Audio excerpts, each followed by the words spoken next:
We're taking a picture. Welcome to the Tasting Room live stream, February 19th, I believe, if my you are correct. Memory serves me. It is, what correct. would that be? 3 days before my brother's birthday. Happy early birthday, CJ. I'm going to celebrate his birthday on Thursday by going to Mercury Lounge to hear Evan Felker from Turnpike Troubadours play an acoustic set.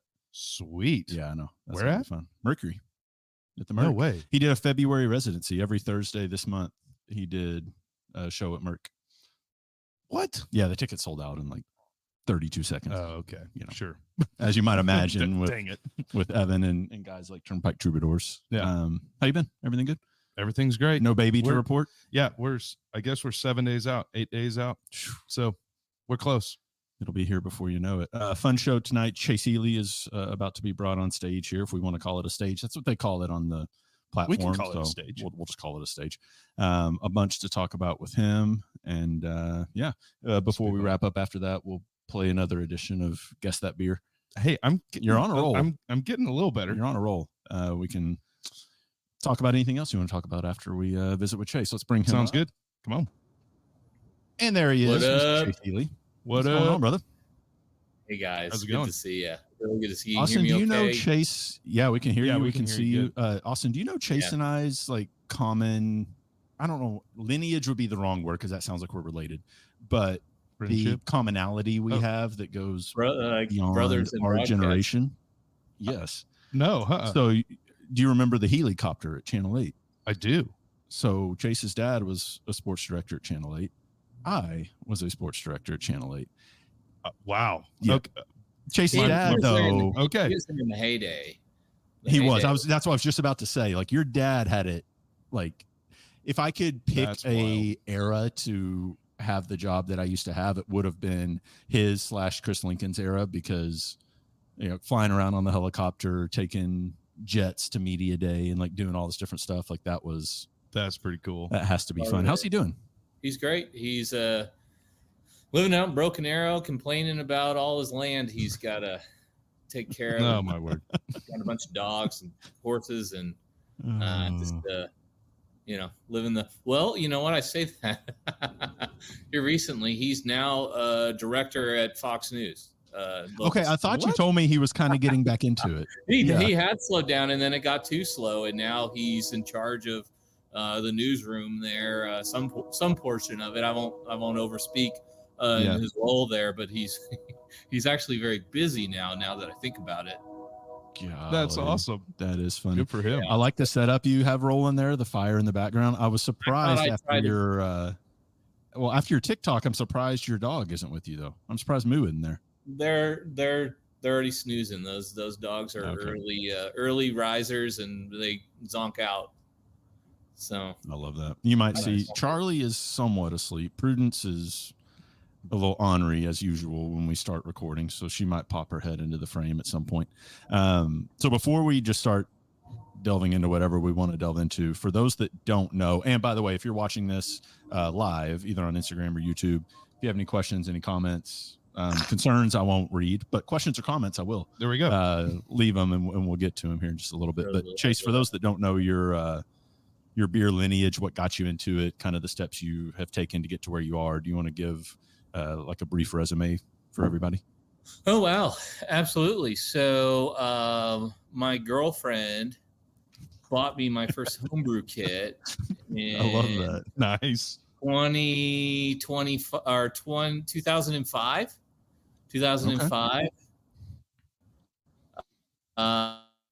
Then I just got real obsessed with home brewing, to the point where I got the opportunity to help the guys start Coupe Ale Works in Oklahoma City. 2008, 2009. 2009, I married my girlfriend, Erica. And so from there, we went from Coop for a couple of years to then Prairie, starting that in 2012 till 2016. And now that makes it 8 years of working on American Solera. Dang. So it's a lot. Man, that's and for those, a lot, obviously, in between all that, but it's kind of that's and was it year 1 or year 2 or I don't remember which year it was, either 1 or 2, right? When you guys at Solera won like or were named best new brewery or something like that? Was it after first year? first Yeah, or rate second beer year? best. It was first year because it was best new brewery. What did we win? Best new brewery. We won best new brewery. That's what. Yeah. Did we win it? I don't even. You know. did. Yeah. You did. Ago. Something like that. If you look yeah. behind you on the mantle, that's the trophy that you have back there. Yeah, it's that one you wanted. My outside. Chase, I don't know if Right. you remember this, but I was actually at your brewery. I was either building out. I think I was building out Cabin Boys, and the announcement came. I was there, and you were putting together some solenoids, and your glycol system was everywhere, and you were like, yep, this looks about right for the best brewery. Yeah, right. Yeah, it was very home. It's fun. But I mean, back then we had it was just really about all those rustic styles and things. And we had, I think, 17 large oak tanks. We have 6 now. So beer, even in that era of 8 years ago, was a whole different beast. And so we were able to produce in a really rustic way, and there was a big audience for that. So that certainly helped a ton. Obviously it's not like that now. And I'm actually sitting here drinking like an old world Belgian beer or beer from De Dole, which is inspired a lot of beers that I've always loved. But you can't just only make that kind of stuff now and have employees and pay anyone or pay for anything. So curious, when you said rustic style, can you tell me exactly what you mean by that? By a rustic style? Yeah, is that like food or aged and stuff like that? Yeah, so like oak fermented, oak aged. Maybe there's an element of spontaneous yeast involved. Maybe they're just different cultures. We were playing with both, and really slow fermentation, slow conditioning. Projects taking a couple of years, maybe less. Some taking maybe 6 months. The more saison-y stuff, but rustic, sour, wild yeast, funky, not necessarily sour, but just kind of tastes like beer that was maybe made 200 years ago. Yeah.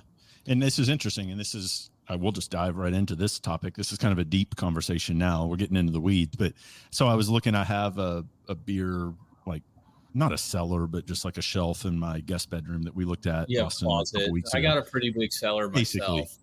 Yeah. Yeah. But I have a lot of your early beers from Solera.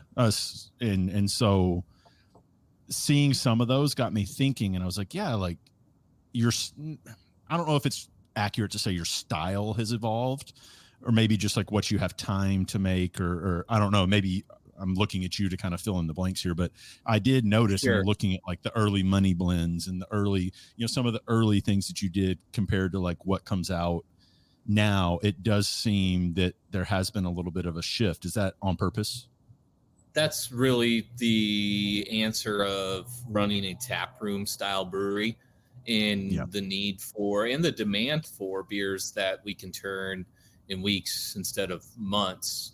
That being said, like we do have a new release of Raspberry, which we haven't released in years, coming out whenever they decide to put it out. It's ready.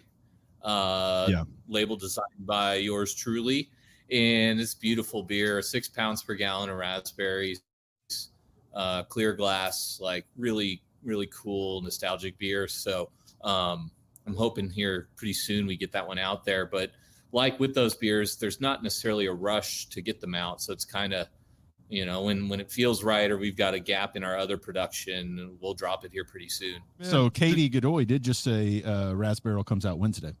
Oh, sweet. That's in 2 days. That is in 2 days. Yeah, when does this release? So obviously the live stream is now, and then I'll post the podcast tomorrow morning. So if you're listening to this not live and it's Tuesday, then it would be tomorrow. But yeah, Wednesday of this week. That's so great to hear that she's listening in. So I have to make sure she can correct anything I say. But there's like 100 only. there's like only 180 bottles. There's 750s. Oh, wow. So very, very limited. Plenty of draft, so come try it. But if you really want one of those bottles, there aren't a lot of them. Gotcha. So, and by the way, everyone's somebody. saying they could hear you all the way through. It was just us that lost it for a second. And it's probably because it's a Bluetooth thing and it also wants to connect to my phone. And if I get like any sort of message or something on my phone, it probably jumps in. So, but I'm curious. So these kind of beers, the kind of beers that we're talking about that's coming out Wednesday, like, is that what is the more enjoyable part of what you get to do now? Because I'm sure churning and burning through the types of beers. I mean, for me personally, it's probably the piece I get to still get to play a little ball in. Matt and the guys, Caleb and Greg, like they really just take care of business in the brew cube, our production area. And so the sour beer is really where I still get to kind of put my hands on it and do some of the decision making in the production. Because I'm not that quick of a person and nobody needs these beers that quickly. So it works well because no one's necessarily counting on it. So they can release as it makes sense or when they're ready, where those guys just, stay on top of everything else and do a fantastic job. They do. And the beers they release, I mean, those different IPAs and the stouts and all, I mean, it's just fantastic stuff. And it's such a cool area. That area of town has become such a cool area of town. Just, you guys are next door to each other, Cabin Boys and Solera. You have Marshall's just down the street. You have Nothing's Left the other way.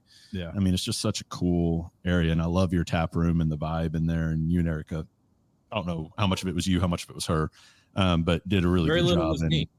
I wasn't going to assume that, but she did a really good job of designing the tap room. I'm curious, is there throughout your beer lineage that we just went through, I'm sure you've brewed maybe not every style of beer, but a lot of styles of beer. I'm curious if there's a style or something that you haven't had the chance to brew yet that's like on your wish list of beers that you would want to release at some point. I think we've really touched on all of them. I mean, I can't think of anything that we haven't done, or at least like close to.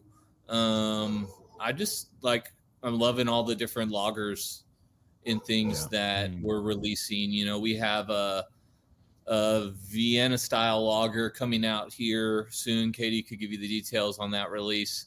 But it's a collaboration with Philbrook, and that's a really fun beer, modeled after a famous beer available in down in Hill Country of Texas. That is one of my favorite beers. Yes. Yeah, so come on by for a Philbrook. But diving into all those styles has been a lot of fun. And like, can we take these historic lager styles and make them tasty? Because I love drinking them. You and me both. So that's the one. What I was telling Matt the other day, I'd like to dive into like doing a rice lager, but like with a lot of rice, like really light. Going to eat sushi and having like a asahi or something. Be like, damn. Like, I want to hit this, like, just like, and I know they're brewing that beer like in Canada now. So it's not like completely like, well, you can never do it here because we don't have the same water or whatever. Like, we can make that all happen. But I think all the lager stuff is a lot of fun. And obviously it just lends itself to being enjoyable to drink. You can get geeky about it, but then anyone can also enjoy it kind of style. Yeah. Yep. 100%. So those are the ones I get. Katie's coming through in the clutch again. Philbrook releases a week from this Friday, so March the 1st. Sweet. March 1st. That makes sense. That's cool. So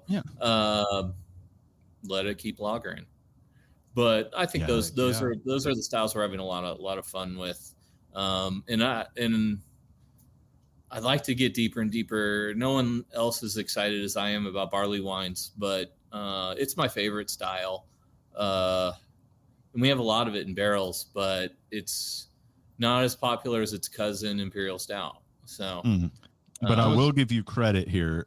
Whenever I come into your tap room and I see a barley wine on the tap list, I'm going to get it, because I don't know if I've had, and I'm not just telling you this because you're here chatting with us, but I don't know if I've been to a brewery or had a brewery that consistently makes barley wines that are as good as the ones that you guys put out.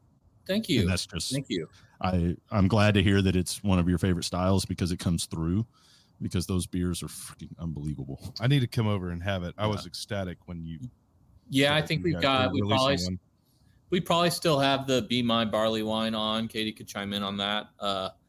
We're putting Katie to work tonight. She can't leave. She has to keep watching. Yeah, she's really but gosh, I love those beers and the age we put on them, and a lot of that inspiration comes from Hair of the Dog.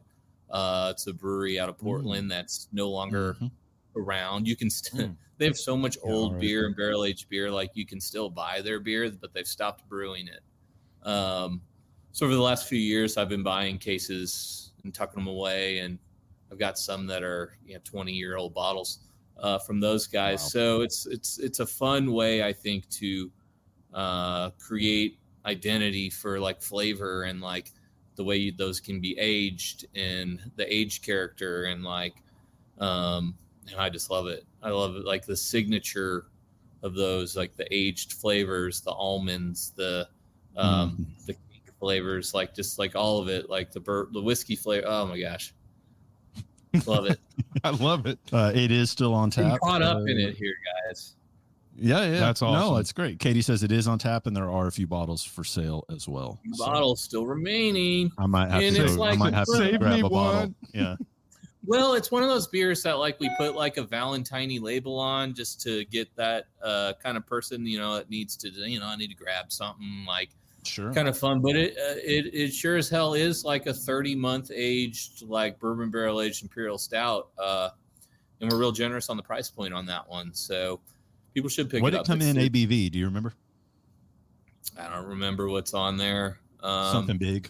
Like 14-15%, maybe, because like those getting those like really extra year or so in the barrel are just getting even more concentrated, and the flavors are getting more concentrated, the alcohol is getting more concentrated, and so I don't remember where that one totally landed, but man, they creep, and we leave a lot of residual sweetness in ours. It's just part of our signature, and obviously as it ages, that just intensifies, and it just all melds into just something that only time can create, guys.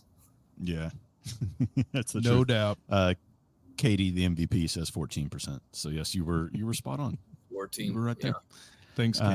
One of my buddies that I used to work with at Cerebral when I was living in Denver was, I don't know if he's still watching, but he was watching a minute ago, which reminded me, did you guys collab with them? Yes. Yeah, we've done a few things. We did like a version of our Terpy double IPA with them, and then Little Monsters was it? Okay. Was with them with that? That was like a barley wine stout with almonds. Yeah, I believe. We did like toasted almonds, and so that was something we hadn't really tried before, and they kind of introduced us to that. And I'd do it in every beer if we could. It's awesome. That having a big to up. This day's. Yeah, so the year that I worked there, year and change, it would have been 2018. And as we were getting into the fall, I think it was, my timing might be off. I think it was in the fall. They released their annual release of Here Be Monsters, which is they have a few different variations of the stout that usually come out. And I had kind of in my mind thought, and we talked about this maybe a month or so ago, that the craze behind beer releases and stuff had died down a little bit.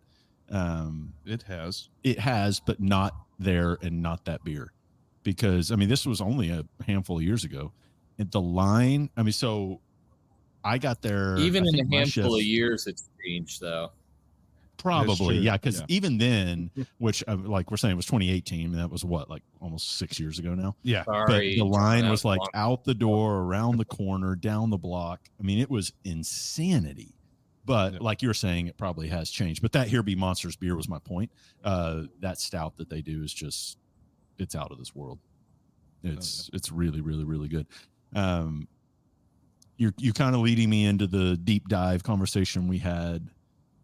How many weeks ago was that? It was a few weeks ago, about how the industry's changed. And like, it was when we had Jake Miller from Heirloom on, and the previous week we had talked about how like you were almost saying, Austin, that you would like to try to like harken back to beer being cool again. And like, and what I meant by that was I want people to come hang out for beer itself. Yeah. Again, if that makes sense. Yeah.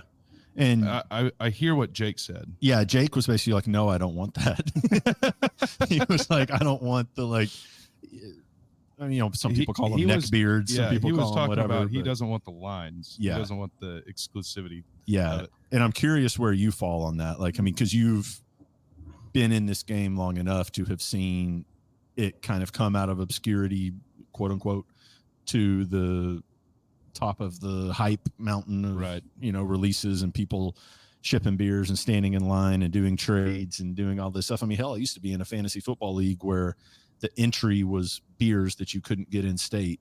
Like you had to go like that's get kind them. of fun. Yeah. And then that's just fun. was like, who wouldn't want to do that? That's super fun. It was a blast, but now you can get anything anywhere, I feel like. So I'm curious where you fall on like where the beer world / market / hype, or however you want to phrase it, where it is now. And do you want it to get back to anything? Are you happy with the way it is? Do you see it trending any direction? Kind of where do you fall on all that? Oh, wow. No, it's tough because it's all being driven by Gen Z. And I heard they don't even like carbonation, John. What? They want alcoholic plain ass water. And what? You know, and we can do that for them. The new trend. Yeah, we could non-carbonated alcoholic water. $1,000 a month. Seriously, yeah. They just want plain ass alcoholic water, and that's the 20-somethings for you. So it sucks in the year as I approach 40. It's a funny world we live in that now it's like, damn, these kids, and that's where I'm at. You know, they want Twisted Tea, and because Twisted Tea is not carbonated, right? True. They don't like the fizz. I love fizz. I'll have a can of Waterloo sparkling water next to my bed tonight. I've had so much bitters and soda start this year. I'm very much appreciating how much carbonation is in this year-old Caleb's Killer hard lemonade, which is tasting great, by the way. Strawberry. Eddie could probably chime into when we release that. That's a real vintage one you held on to there. Yeah. You could almost call it Solera with time, so it mixed with the time. It actually does taste great. No, I love to hear. I'll we'll crack some of those and be like, damn, like this just tastes great still. So that's always we're happy to hear that. We want to drink fresh, but to know that it holds up is obviously good to hear. But it's tough to now market to a new generation of people that aren't as celebratory of the craft brewer story or aren't as excited about that detail anymore. They aren't interested in the story. So it's unique to have to all of a sudden figure out how to market to a new group of people. You know, I don't think that Austin's wrong with like the approach now. I think is more about, and we try to do this, creating a space that's very inclusive. It's, you know, we make wine, we have seltzer, we've got beer, we have non-alcoholic. And people really are more interested in having like a great place to spend time, and the beverages don't need to outpace that. They don't need to be as intense or extreme, and we still love those beers and we'll keep making them. But I think that people want just more ordinary beers now. Yeah, and that I almost wonder what the end game is. You know, that's kind of what. One, what is the end game with this next generation that is, driving stuff? That's more what I meant. Yeah, and where is this mentality coming from? Because we all grew up in the craze of like, give us more flavor. Why are they begging for uncarbonated alcoholic water? I think there's like something to that from like the next generation pushing back from the previous kind of a little bit. Yeah. But yeah, I don't know. It's new and I'm not that. It's like we were joking about me dipping into TikTok a little bit. And it's like, damn, like, how come I'm so dumb that I can't figure out how to use this well? And, or it's like my son's got this haircut that I just like don't agree with. And it's like, but that's because I'm not a young, he's kid, but it's like, you can't appreciate it or don't like it because you're just not part of it. So we sound so old right now. I know, it's like, so your point's not valid. They can have those like poodle top haircuts all they want. They all like it. Yep. Dude, we're still trying to figure out how to put the VCR into. Right. Nothing makes you feel older than trying to operate TikTok. Man. I mean, Austin, nothing makes him feel older than having to open up any social media app on your phone. Yeah. But let alone TikTok. Like, I mean, I'm still trying to figure out, Chase, you are so far ahead of me. You learned how to actually like do TikTok and get your face up there. I'm still people are learning. Do what? They're seeing me learn as I do it. They're seeing me learn as I do it. But there's something to that but too. One of the TikToks I did was, it makes it real though, right? I mean, I kind of like that. That's what I'm here for, to give people, the human experience. Yeah. That's awesome. So we'll get there pretty soon. Yeah, I'll be figuring out how to sell alcohol on there and, be making breakthroughs. Yeah. There you go. Katie said that beer's from 2022. So I was off a little bit. It wasn't last summer. It was the summer before. Dude, this canning run, cool. They must have gotten. Thank you so much for all the continued support. I told you I outed myself before we came on because, I don't have a lot of beer in my fridge right now, but I definitely need to re-up on the Solera. I will say this. This tastes great for 2 years being in a can. This is impressive. Yeah. See, I was just doing you guys a favor, Chase. I was letting people know that if they have old Solera beer in their fridge, it's still going to be great. If you like sit on it and just like let it die in the back of your fridge, like you can still revive it.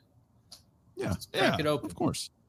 You mentioned earlier that you guys are doing wine now. Can you talk to us a little bit about the thought process that went into wanting to go down that road? Yeah. So I've always kind of mentioned that, like, when it came to wanting to make alcohol to drink, I chose beer because it just like you could drink it in like a month. That sounded way cooler than a year or whatever to make wine. So I went down the beer path, but I was always interested in wine, which led to us making beers that had grapes in them, which led to just thinking, well, why not just make wine?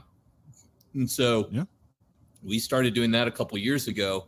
It's a partnership with Andrew Jones at Field Recordings.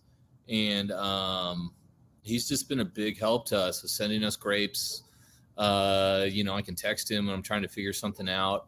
And it's just all a big experiment with moving fruit from California to here and how do we handle it? And do we allow the fruit to be carbonic so that it's like creating CO2 and fermentation in transit, and just coming up with unique solutions to try to make wines here, make unusual, less typical stuff. It's all like just a lot of experimenting and fun with that. And so like right now we just released our rosé. That's a blend of Vladigi, which is like they call it like old Napa Gamay. just like a red varietal from California, and then a blend with a white wine that we produced here with I think Vidal Blanc, which is one of the white varietals, and then we did another run of it sparkling as well. That's in cans, and really I just need to get in and start blending and working on some of the new releases, but going sparkling in a can, we realized like really kind of was more of a nod and a little more connected to the beer we're making. And so I think that's an avenue we're going to lean into a little more. So we'll do like a skin fermented white blend that we'll do sparkling in cans, 4-packs, and just creating like a beverage that's like, doesn't need to be wine. People have opinions on what wines they want to drink. But it obviously isn't beer either. So lower alcohol, cool. Sparkling, sessionable wine, if you will. So we're dabbling in that, and it really is just like comes from me wanting to mess with it. If I'm being honest, it'd be easier just to sell other people's wine. And that's fun too, because you can be very specific and explore that too with different winemakers, different regions, and all that. So not knocking on that, because that's a whole different fun journey to go down. Right.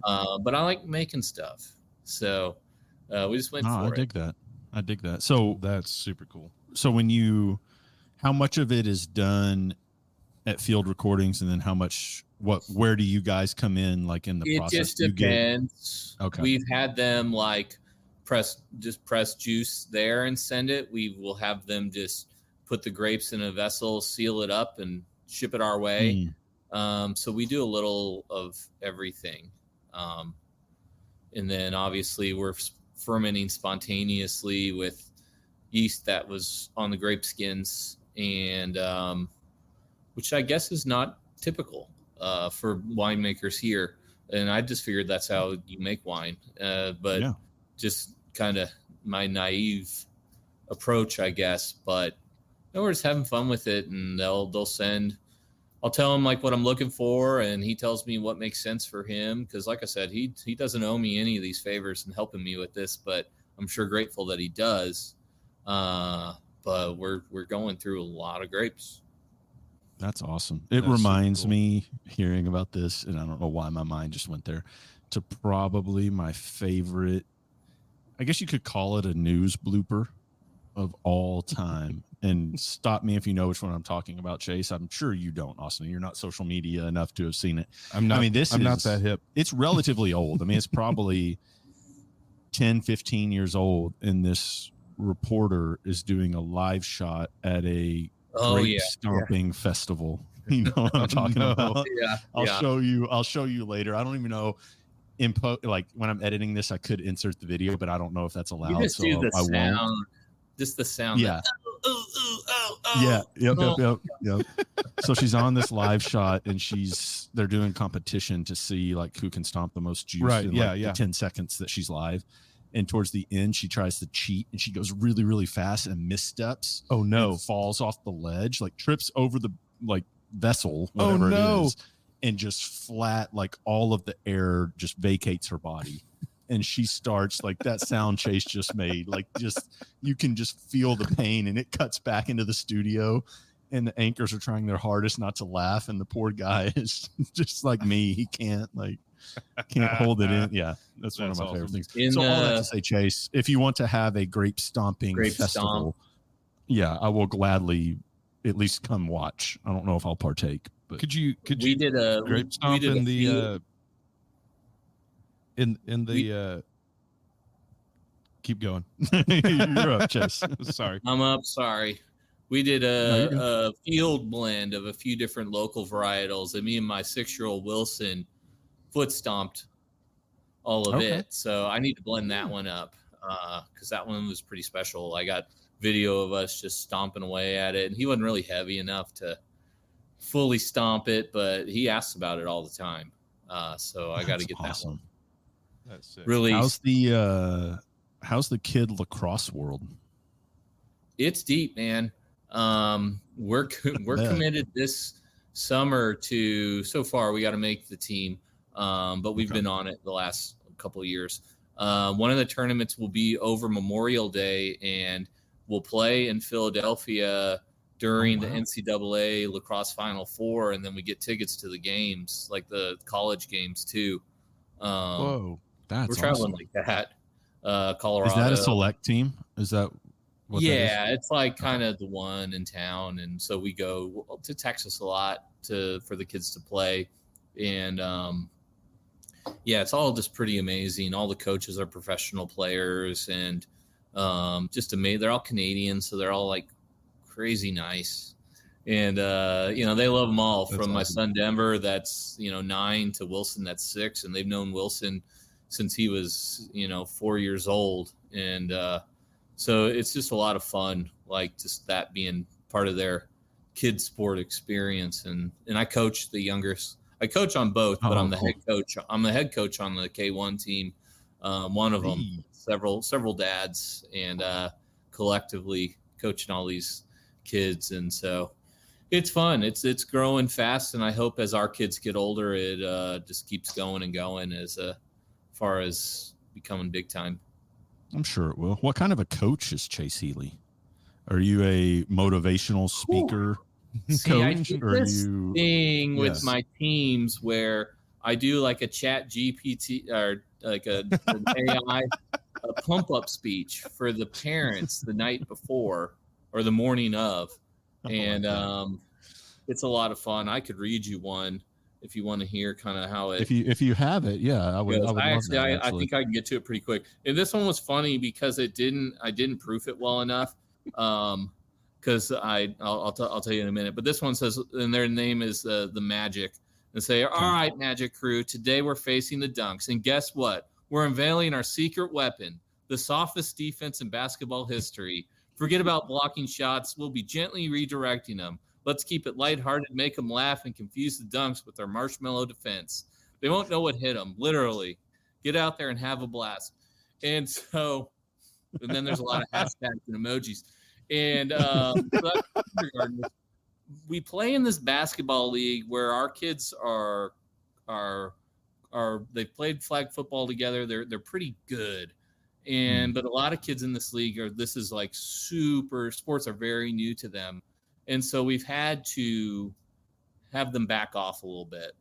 So that's kind of a nod to the joke that we literally need them to not defend these other kids very hard because everyone still deserves to have a good experience in it. And our kids are just a little too aggressive.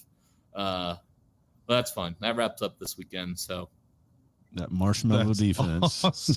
And then I realized because sometimes I'll write one and then I'll tell AI to make it funnier. But AI's idea of making things funnier is just using words like comedy and laughter in what it wrote. It doesn't actually cut jokes. It can, but it's kind of funny. So that's a tradition. Hopefully people enjoy or they're annoyed. Either way, it's memorable. I would enjoy it. Right? That would be awesome. It gets everyone fired up. And I think for a while they really thought I was writing them. And I am a pretty I can be kind of a quiet person. So it was probably unexpected when someone saw one for the first time, but it's because it was generated by a computer. And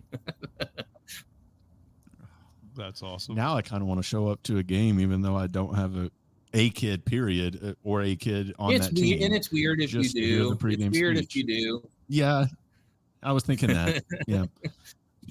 I'll not. My better judgment will win out, and I won't show up. But the urge is there to hear you give the speech in person. No, I don't give it in person. I text it out.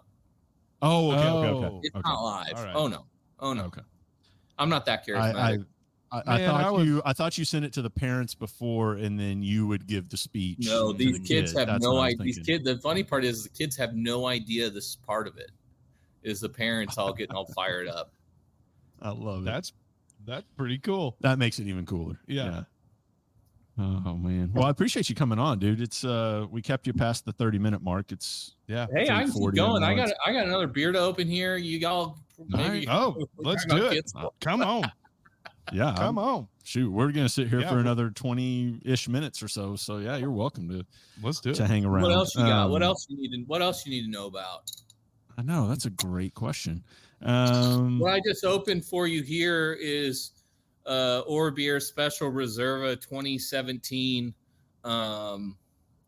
bottle. So big oak aged brown sour. And I got to get up at he's drinking all these great beers. Do you have actual beer? I have actual beer. Would you like me to grab you an actual beer? You talk to Chase for a second. I'll grab you an actual beer. He's going to go dig something up here. So it's all, I don't get an opportunity. None of my friends want to drink these beers with me. You guys are the only friends I got that want to digitally drink beer with me. So these, man, I need it. Oh, he just handed me our Oktoberfest. Now this is very aged. No, it's not. You brought it. Well, I mean, it's not aged in my fridge. It's like 2 weeks old. No. Oh, well, I mean, we packaged this in June of last year. Gotcha. The funny thing about October is we packaged this in July fair. of last year. Chase, you're more than welcome if you want to open up some barley wines and whatnot. We've got some age old beer over at next door, so y'all could have just had me. Y'all didn't have to make me do this from my home. I live in town. I could have come over there. That's true too. Yeah. In hindsight, I figured it was like a mic setup thing, so I wasn't going to press on it. It is. It's that and this table and where we're at. Like, we haven't done it with 3 people on the podcast in the same room yet in this setup, and so I need to I have another mic arm and mic. I just need to figure out. That's like a 2-camera situation. Then we need a producer. Yeah. The whole thing. You know the drill. You know the drill. All right, let me ask you one of those stupid interview questions because I actually don't know what your answer would be. If you weren't in the beer world and you didn't own your own brewery and you just didn't know what it was, what would you be doing? Holy smokes. What would I be doing? Man, I don't think about that all the time because sometimes I'm like, well, with none of these Gen Zers buying this beer, I may have to think of something else here to do down the road. Yeah. And I have no idea what that would be. I'd just be such a terrible employee for someone. I can't even imagine. Don't you know I just don't even know. I did in college. I did like carpentry. I did like finished carpentry on houses, and enjoy working with my hands. And that comes into like wanting to make beer and stuff and create things. So it may be something in the kind of carpentry world. It could be, there's this guy, Drew Friday. He's a fly fishing guide over in Arkansas, and this dude's just like the fly fishing like version of me. If I could say that, maybe if he ever heard this, he may say, no, he's not.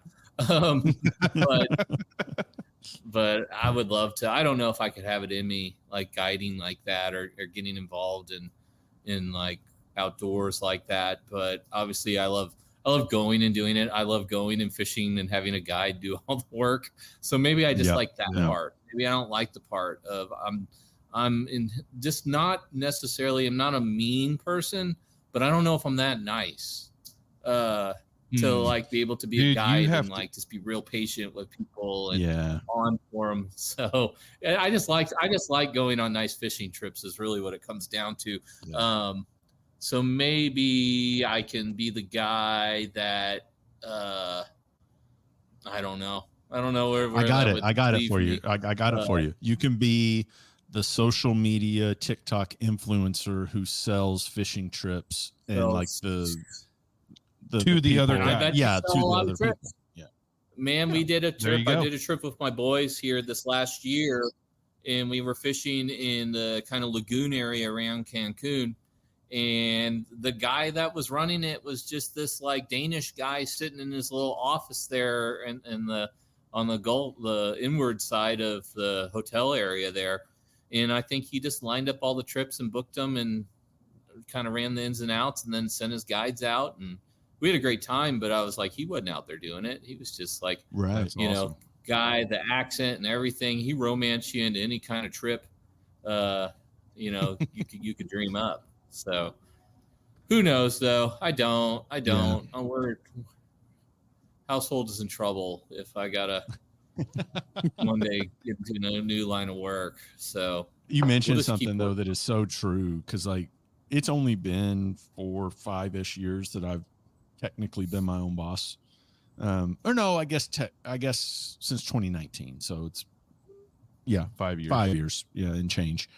It was like January of 19. Yeah. And like so it's just funny, and I hesitate in saying this because I think it's going to raise more questions than I'm ready to answer. But I did randomly apply for a job the other day. I don't need a job. Don't need a job. Very happy owning Grassfire, like not looking for a job. But there was this one position that like came into my email, and it sounded like if I was going to write a job description for John Moss, it was this job. It was like senior manager of like sports relationships for live video at Netflix. $500,000 a year. And I was like, hey, you know what? Go. Like, I'm just going to fill out the out. I had to redo, like, I hadn't made a resume in fucking forever. So I had to like redo all the stuff, and I applied for it just out of shits and giggles, really. So have you heard back? No, and I probably won't. I mean, I'm sure there's like executives from TV that want that job, you know.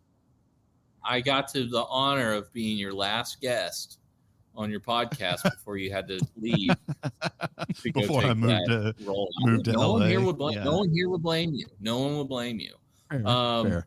But it's thinking of sports. But my whole point in bringing up what you said was that like I don't know. It's what got me thinking about that. I don't know if I would be a good employee either. Like there's something about being your own boss and working for yourself and not answering to the man and being the one that sets the course and navigates the waters and all the stuff. I don't know if I would be a good, I think I used to be a good employee. I would like to think so, but I don't know if I would be a good employee anymore. I think I've seen how the sausage is made too much to go back to that. I know I would fail. Yeah. Or it would take me a while to get back into the gears of being an employee for me. Yeah, no, I'm with you. Yeah. Nothing like I love everybody that works with and around Cabin Boys. I love your crew, Chase, next door. That I don't know. It is a weird thought. How does your managerial hierarchy work at Solera, Chase? Like, are you involved in the hiring process, or do you just sit up in the ivory tower and do whatever it is that you want to do and let the minions run the day-to-day operations? I would just like never use any words like that. So does it work? I'm like, I'm sorry for your employees.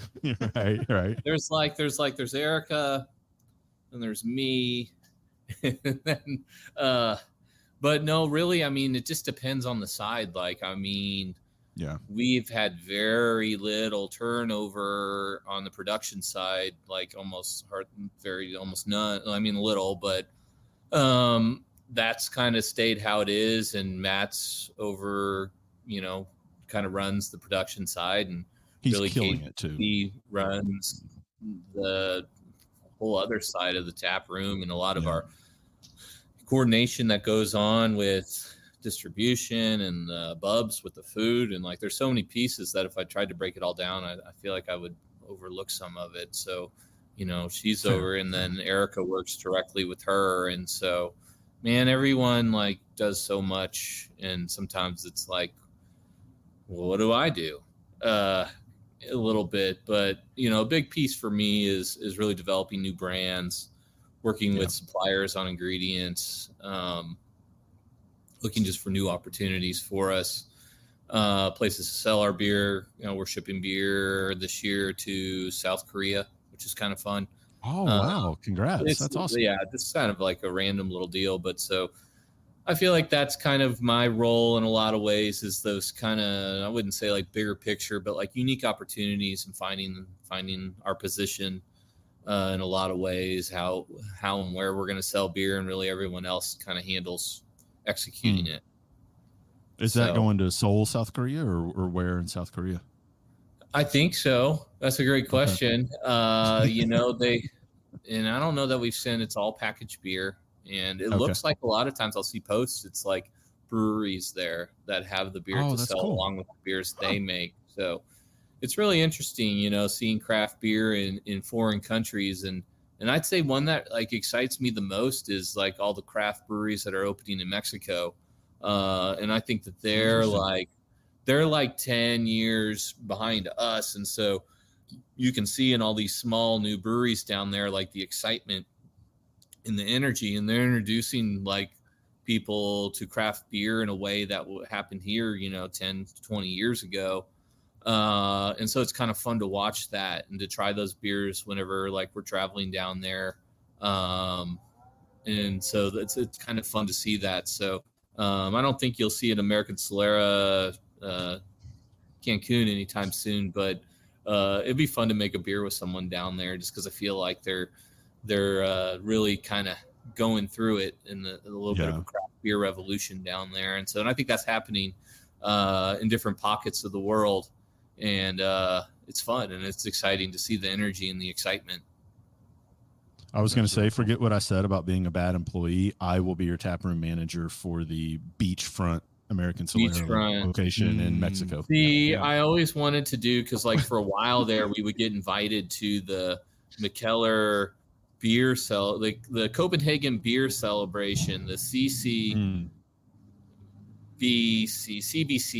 So I wanted to do the Cancun beer celebration, and I even found like a bar that would do it. I think they were in Playa de Carmen, and we kind of got the wheels turning on it a little bit. But and then it will be 100% do. You know, like Fish will do a show at like all inclusive resort, and people can hang out. But it'd be like that, but craft beer and like hanging out, and that's maybe that's maybe my dream. So I'm telling you though, if you think about like if what you just said, and I've heard the same thing, like if they're about 10 years behind us, like that could jumpstart, like be a catalyst for like quicker movement in the craft beer world and the industry in Mexico. If you just kind of like together really something creative. like that. I know. It needs to come from within, not me coming down there to steer the Mexican people. Sure. But there's a lot of, obviously there's like a lot of, it would be like you being able to like bring beers that probably I don't want to say they've never had, but just aren't readily available down there, and just like more of like an example of, hey, this is what you guys can become if you want to be. Like, check out my brewery, check out my friend's brewery, have these styles of beer that aren't really common down here, and then, you know, pat on the back, go get them, guys. You know, that could be really cool. Kind of wild world. So one day. Have you Chase, have you watched the Portugal craft beer scene? Just that's very left field, but I'm interested. No, but I know, like, obviously there's a lot of cool wine stuff that happens there. So I'd imagine it's, you know, and I've had friends like with breweries in Spain and seeing things happen there, and the European beer scene is interesting, how it's moved and changed over the years. So I'm not up to speed on morphing. Portuguese craft beer. I only asked that. I went there. I know that you go or have been to Europe multiple times, but I went over to Portugal with Lisa last January, and it was kind of like stepping back in time into the like 2008 era of craft beer.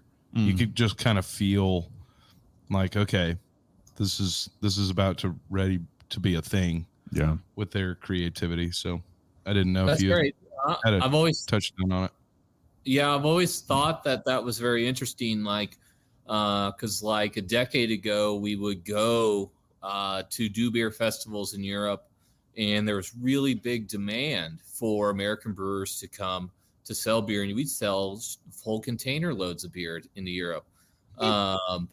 there's a lot of demand. And so it's almost like, I think it's interesting because a lot of the beers we're making and how we were inspired was by some of the traditional Belgian things and early beer making that was going on in different parts of Europe, to then inspire American brewers to then bring their beers to Europe, to then inspire all the breweries in Europe. And now the demand for us to come there, like, it's not there anymore because all the breweries in Europe now also make really cool, fun beer. But before, it was still traditional, and they were in, probably faster in some countries than others, getting inspired and then starting to take a American craft beer approach to the beer being made in all these countries. So I'd love to go back there and do some stuff, but no one's having me. They once paid for me to fly to Norway for a long weekend. They bought my plane ticket, my hotel, all my meals, and flew me there and poured at a beer festival. And then oh my word, then Sunday just came home. Like, it used to be. That's when you should have been nuts. on TikTok back then, right? Yeah. That was a different world. We were all living in it. It was pretty funny because it was my buddy that was there, Yepa, who's got Evil Twin, and he was friends with Lurvig, was the brewery. I don't even know how I got pulled into that or why they did. Oh my God, it was amazing. But then they made this beer called Money, Pizza and Money, or something like that. And they took these, and in Norway, I guess these frozen pizzas are very popular. And in the mash, they threw all these frozen pizzas in the currency, because everyone in Norway is wealthy. And they just threw money into the mash tun with all these frozen pizzas and made this beer that they served. What? It is unreal. That is bonkers. Did you try it? Yeah, it was excellent. I mean, it was just a gimmick for the beer. Tasted like pepperoni and what dirt. A world. So it's different now, and no one pays you to. Maybe some people. No one pays me to go anywhere, and I don't want to go. So old and fair. Once you start having kids, it ends up that you don't try to run all over the world. Sorry. Yeah. That it won't. You don't run all over the world like you used to. You change a little. For our Instagram audience, the live stream usually cuts off at an hour, so you'll lose us in a couple minutes, but we'll probably keep the conversation going on YouTube if you want to jump over to YouTube. Yeah, because I do have a couple more questions for you. Interesting. I was just thinking as you were talking, so if Portugal, Mexico, if there are countries that are 10 years behind the U.S. in the beer scene, in the beer world, do you think we are 10 years behind someone? Are we 10 years behind England? Are we 10 years behind? No. Yeah. I want to hear what you say. I have an answer to that too. Chase, what do you think? You said no, right? No, I think we are on the forefront, and everyone is watching what's happening here. And so I don't think there's anyone to be behind. Okay. I don't think that means it's better. True. Breweries are closing every day. So that's where we're at these days. Yeah. So so it's there's definitely a change in our market that's not that awesome. And so, but it's probably that's probably what's to come elsewhere too. Yeah. Where you were asking if we're 10 years behind specifically in Oklahoma, right? Well, no, I meant more just if Portugal and Mexico are 10 years behind us, are we 10 years behind someone else? We being America. Oh. Yeah. Oh, no. Now, Oklahoma, I know, is behind other states when it comes to. I had two different answers to that. Yeah. Super locality to Oklahoma and America. Yeah. Chase, your answer was spot on. Oh, yeah. That is scary, though, the closing of breweries, because I've lost count of the number. One, I know there's been a handful of breweries in Oklahoma City recently that have had to shut their doors, and I thought there was more than there were, because I guess one just went to they're doing something weird, like off hours, only like a day or two a week, or they're doing something weird like that. But yeah, that is kind of scary. That I mean, this generation that we're talking about that wants alcohol water, non-carbonated. I mean, I guess we can make it for them. Yeah, I think it's called like funny water. I can't wait till you come out with your funny water. I think it's called like funny water or something. And joke's on me, they're gonna sell fucking $8 million worth of it. But you better jump on it now because it's going to be the seltzer get thing. On that goof water. Yeah, get on that goof water. You call it goof, we'll call it silly water. Yeah, well, like I said, I think it's oh my gosh, what is it called? We're hearing it's just the newest thing. Funny. So like, is there someone? Oh my god, I started typing funnywater.com. Maybe don't go there. Hold on. No, you do it first. Is that it? Yeah, funnywater.com. Funnywater.com. There it is. Like that sounds like a joke. Well, joke's on us for not making funny water. I mean, do you mix it with ice and like gin? Sure. Well, if you want, certainly. Oh, and non-alcoholic funny water coming soon. I'm not going to make fun of them because they're.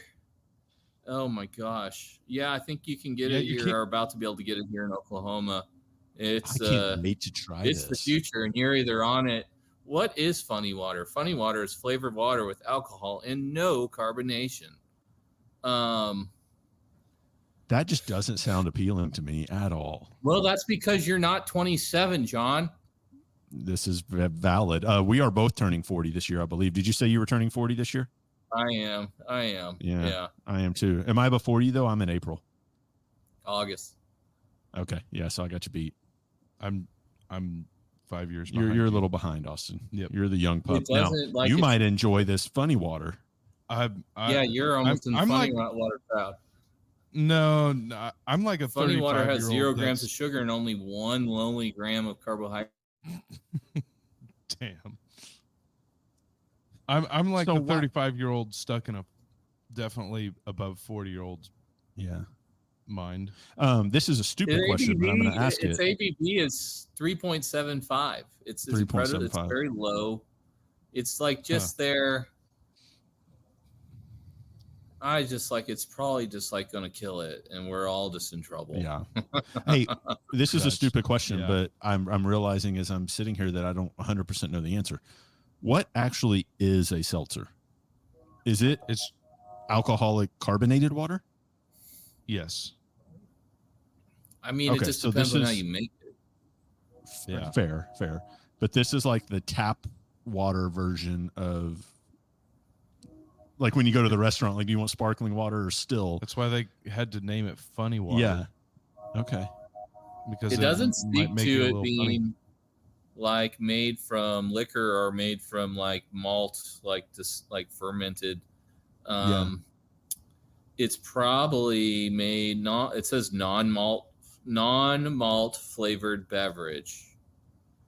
But it doesn't have nutritional facts, so it's not an FDA-based product, so maybe it does. I don't have a can. What license do they hold? 80 calories. 80 calories a can. I'm glad that all of your viewers can indulge us on this dive into funny water. Do you know people that are listening to this tomorrow? So I don't know. I don't know what they're doing it right now. They're going to funnywater.com being like, what is happening? We're just happy to throw some business their way. I can click buy it now, and where does it sell it to me at? I have to select a state. Does it say where it's made? I just haven't gotten that deep into this. Let's enter the site, but will they ship it? Sorry, they can't ship it to Oklahoma. You're out of luck. I'm curious. Because Oklahoma doesn't believe that you can ship alcohol. Yeah, we had that conversation off air. That blows my mind. That's still the devil's a thing. Juice, so you can't do it. Who's making this? That's my question. Is this a brewery that turned into Funny Water, or is this like a new separate venture from somebody? Oh, like is it Sam Adams? Yeah, basically. Yeah.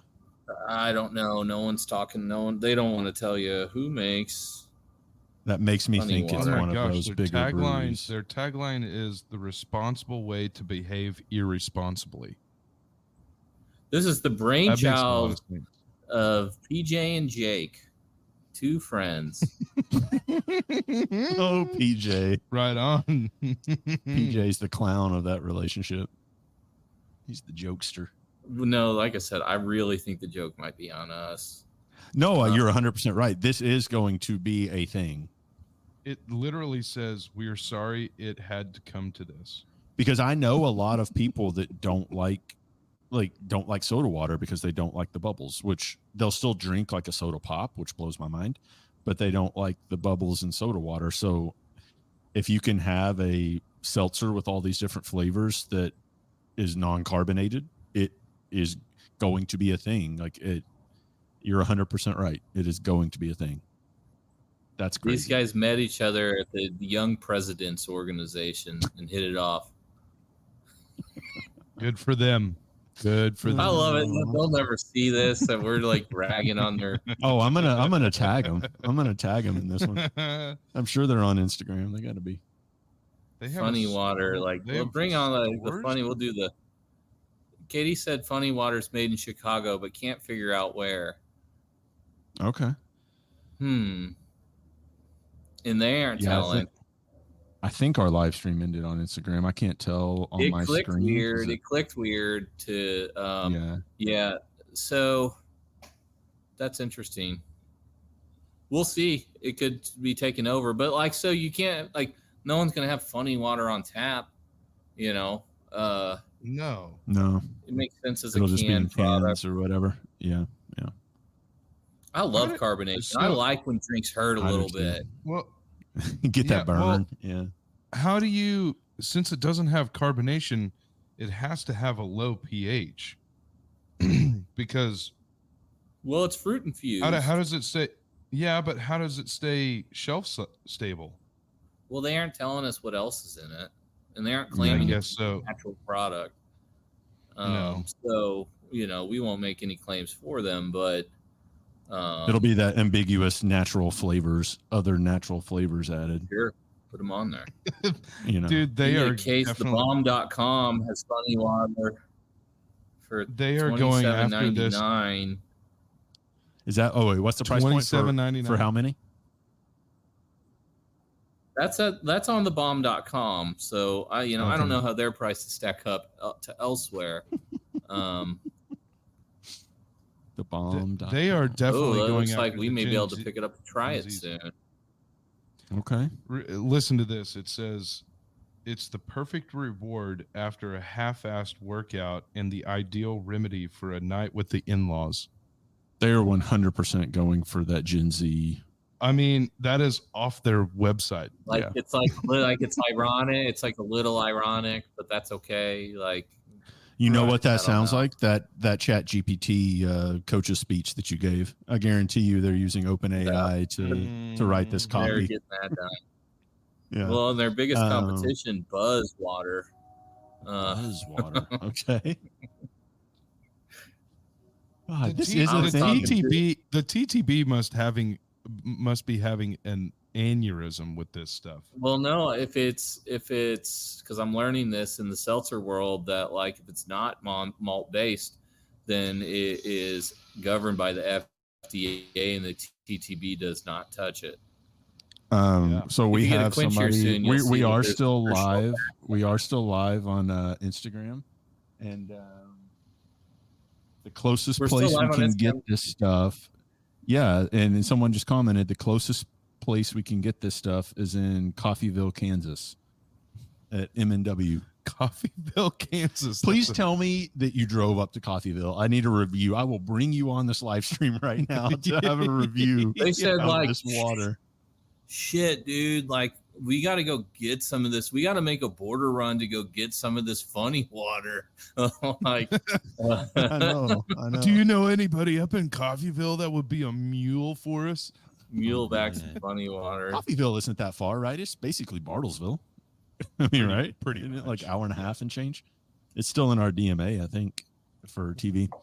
All right, Chase, let me ask you one more question. It is coming to the state, and it could be at all of our expense. Yes. Yeah. Armada is the distributor. Thank you, Steven. Damn. So this person's at Grand, and I can't. The screen's too far away, so I can't say your username. I apologize. They're at Grand. They're saying they're going to go get it for us. We can try it. Yes.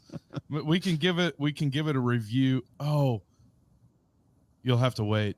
Next week, I'm probably out of commission. Yeah, you're probably. Yeah, Chase, I might have you back on to guest host whenever Austin is out with the baby. Come guest host for me, Chase. What are we talking about? The 26th? Yeah. Yeah, I'm available. All right. That's Lisa's due date. We'll pencil that in, and baby McElroy might be on the way. Here's the thing. I do not want you to come into the podcast live from the room, but I would like you to come to the podcast like once you step out and all the stuff, if it happens to coincide timing wise. Well, that'd be kind of cool. Yeah, to let us know you had the baby. There we go. But please do not do it in the room. That'd be a little traumatic. Yeah, a little bit for everybody involved. All right, Chase, one more question. I'll let you go. You're just gonna have to if it's Monday and you're just sitting all uncomfortable in that chair that they make the husband sleep in. I've done this twice. You may have the time if you're just wait. Austin will have you in as a live guest. There we go. On Perfect. the show. I can be the guest. You can be the guest host. Let's do this. So if you're actually serious and you want to go up to Coffeeville and grab that water, if you want to bring it to Cabin Boys, shoot me a DM on Instagram and we'll meet up at Cabin Boys. Austin will buy you a couple beers for your trouble. Absolutely. And I'll do what? I bet it's good. I bet it's just it'll be damn it, this is good. And Chase, I'll make sure that when this happens and you can walk over. I'll trade you a 4-pack and we'll QA it. That's awesome. I appreciate you being willing to do that. They low carb. So I think the angle is mostly one carb. It's a health and thing, one, probably. Yeah. They can't use words health. You can't include words like healthy in alcohol. Nope. But it's totally the angle, and I get that. I mean, extra calories kind of aren't that ideal when you're trying to. There's that joke of as a 40-year-old now, I can work out hard all the time just so I can be 20 pounds overweight. Yep. Yeah, honestly. And it's true. I was actually thinking about this earlier when you guys were talking about why this is a thing. And I don't remember if Austin, if it was you or Chase, it was you. Someone mentioned that the generation not wanting to do things like the generation before them and that sort of thing. That was Chase. Yeah. And which I think is spot on. But I also think part of it is that ever since COVID, I feel like a lot of people have been in way, way more health conscious than they were prior to COVID.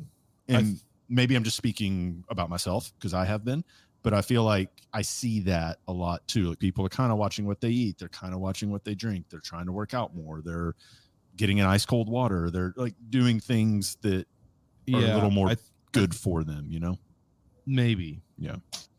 I think it might be a very good facade. Maybe. That everybody is putting on when they're out and about. Fair. There's probably a lot of that. I could be completely wrong, but I think it is some sort of facade. All right, Chase, let me ask you one more question, and then we'll let you go because it's 9:15. We'll wrap up the podcast as well. This is another big question, but I'm very curious to hear your answer. And it's a very open-ended question. You can take this wherever you want to go. The answer is not the non-carbonated alcoholic water, though. I'm curious what right now excites you. What have you had recently? Have you had a beer recently? Have you heard of something? Are you about to brew something? Just in general, what is it right now that kind of excites you in the industry or out of the industry? Well, we're just stepping back into seltzer season, to not right on the coattails. The carbonated version. But we do a carbonated version that's actually not healthy. It's loaded full of stuff. It's because it tastes good. Yeah. So Heck fresh yeah. batch of Quench hits this week, and we've been like kind of experimenting with that kind of realm of alcoholic, non-traditional alcoholic products, sparkling things, putting together this sparkling, it's more or less it's weird. It's like a natural wine spritzer. But all those kind of things that are not beer, but still alcohol. We want the alcohol there. Yeah. And so I think all of those projects are going to be a lot of fun. I love that we're releasing this raspberry here on Wednesday, and just starting to play with seltzers again as the weather gets better. And damn, if like that weather today and into this evening wasn't just That like, was okay, awesome. Life actually can get enjoyable again here with some sunny, crisp weather, So I had the itch to get out and play a little golf today. So put some seltzers in the golf bag and go play some golf. I had that itch today, so it is it is that season for sure. You didn't. I don't even think it was that tough of a winter, but damn, like spring's so good, and all the great beverages that come along with the weather and enjoying stuff outside. Like, oh my gosh, ready for it. Absolutely. So you have Raspberry on Wednesday. You have Phil Bach a week from this Friday on March the 1st. Will you be doing a green beer for St. Patrick's Day? So we have our Hawaii Boom Boom that just came out, which is pretty green. Okay. That one's funny because like it was like never supposed to be that green, but it just kind of happened. Because it was a play on the blue Hawaiian. But ends up when you mix blue and yellow, it makes green. Yep. So we haven't cracked the code on that one just yet, but we just run with it. I love that. Well, man, I appreciate you coming on. I will hit you up to guest host. So are you for sure having are you inducing a week? No, we're not inducing. So, but I mean, tag in if Chase, if you want. That's like you guys. That's up to you. That's up to you guys. Like I need like 30 minutes notice. There you I'll go. give you more than that. And what I'll do if you do guest host, I will put some of your old beers that are in my beer closet in the fridge. I just know if I'm doing this and like Lisa goes into labor, I'm sleeping on the couch for the next like 2 years. No, so here's I'm going to make this executive decision right now. Chase, if you're available, you can come sit in Austin's chair. Austin, you can do it from home. Perfect. And you can be the guest and you can come on and if you're not at the hospital, and we'll just play that. So Chase, if you're available, you can be the guest host next Monday. Unless I get a better offer. Now that I'm on this, what I was hoping is this podcast might open me up to some invites on maybe some other podcasts that are looking for, a fun, off the cuff kind of guy. There you go. I will gladly be your stepping stone, Chase Healey, any day of the week. Well, I listened to that Kelsey Brother podcast the other day, and it's like, damn, I should probably get on a podcast here and just, see how it feels. Yeah, absolutely. New Heights is a great podcast. They do a fantastic job. That's the problem. There are a lot of really good podcasts. Like and there's a lot of shit podcasts too, but there's a lot of really good podcasts. So it's a fun world. It is a fun world. Yeah. A lot of really good information out there. Absolutely. Chase, we appreciate you, man. I will see you next week in this chair, unless you get a better offer. And I will have more of your old beer that we can try. This one's real old. You might see me tomorrow trying to trade you a bottle for one of those barley wines that you guys released. Ooh. Come on by. If you're at right on. Sounds good. I like that. And I will let you know when this alcoholic water makes it our way, and we can have a little taste test over there. Sweet. Yeah. All right, man. We'll talk soon. Sounds good. See ya. See you, Chase. Love that guy. Oh man, Great I conversation. love conversations like that. Great just go conversation. From barley wines to funny water. Yeah. Golly. I'm so scared. Are we serious? I'm so scared for where we're going as a society. Does Gen Z really have to take us into, like, alcohol has been on this planet because it saved us from dying. Okay. So beer, yeah, literally helped people like survive through plagues and bacterial water. Yeah. And now we're and can I say this? We're choosing to drink a flaccid alcoholic beverage. I don't like that word. That word hit me like moist hits a lot of people. I didn't like that word. Flaccid. Wow. I mean, that's the most boring. I know. Oh my gosh. I'm excited to taste it. I really am too. Because I mean, it's basically the playground there is just like any seltzer thing, right? I mean, you're just not carbonating it. So any sort of flavor you can think of, you can inject into this water. Yeah. True. I mean, it's a blank canvas. True. It's very blank. Water. All right. We're only doing one round of this because that's perfectly it's fine. almost 9:30. All right. Pick a number. This has been a great night though. Yeah, it has. Give me a number. 163. One day I'm going to hit it. I was at 176. Oh man, 10 off. I don't know. All right. You are in the F's. So for those that are watching that don't know the Guess That Beer game,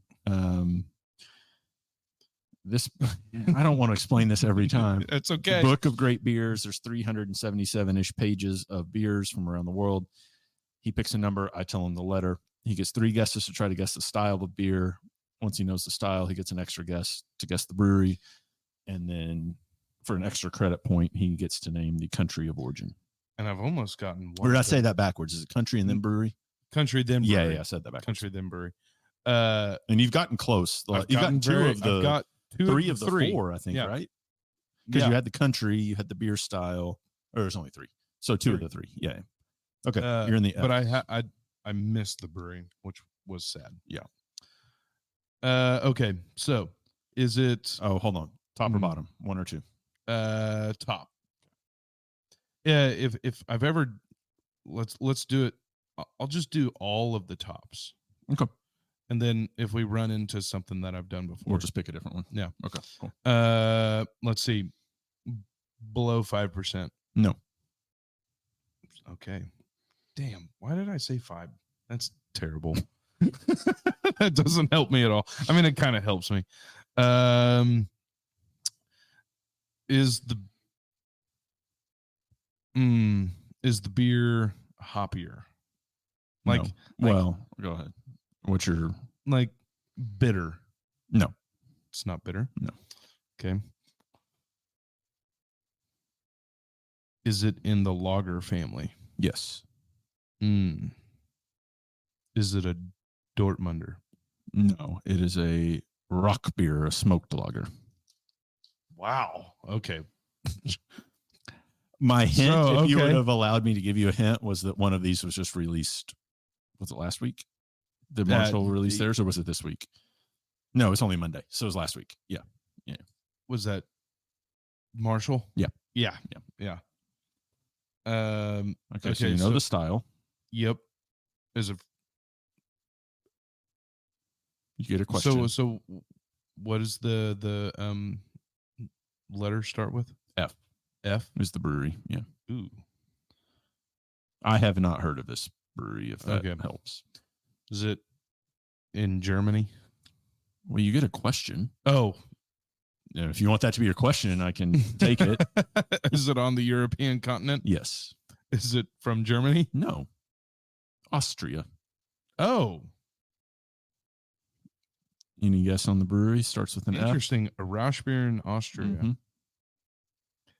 Man, I don't know very many Austrian breweries. Freistaedtler. Yeah, I totally would have guessed that. Yeah. Freistaedtler? Freisch, Tadter, with an umlaut over the A. Bryce Statler. Sounds right. So Freiss Street.